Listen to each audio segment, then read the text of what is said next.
Pisas zegt geen paniek, we zijn neutraal. De minister-president van Curaçao heeft gisteren een uitgebreide persconferentie gegeven over de veiligheidssituatie. Kort gezegd, op 15 augustus besloot Amerika 3 militaire schepen in de richting van Venezuela te sturen. Venezuela heeft erop gereageerd door burgermilities op te roepen, het vaderland te verdedigen. De oorlogsschepen komen in de buurt van Venezuela en zullen 1 voor 1 op Curaçao komen om te bunkeren. En de eerste zal op aanstaande donderdag, 28 augustus, komen.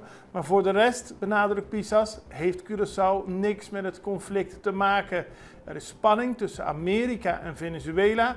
Curaçao gaat akkoord als Amerika vraagt om te bunkeren alkeer. Maar we blijven benadrukken dat we neutraal zijn, aldus de minister-president.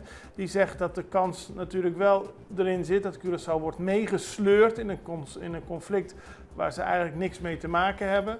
Maar hij wilde uitleggen aan de bevolking dat Curaçao neutraal is, dat er geen reden is tot paniek, dat hij niet verwacht dat er zal worden aangevallen door Amerika op Venezuela, maar meer dat het een soort powerplay is, dat Amerika wil laten zien dat ze heel veel zeekracht, marinekracht hebben. Wordt vervolgd, maar de minister-president nam in ieder geval alle tijd om alle informatie die er is ook te delen met de bevolking.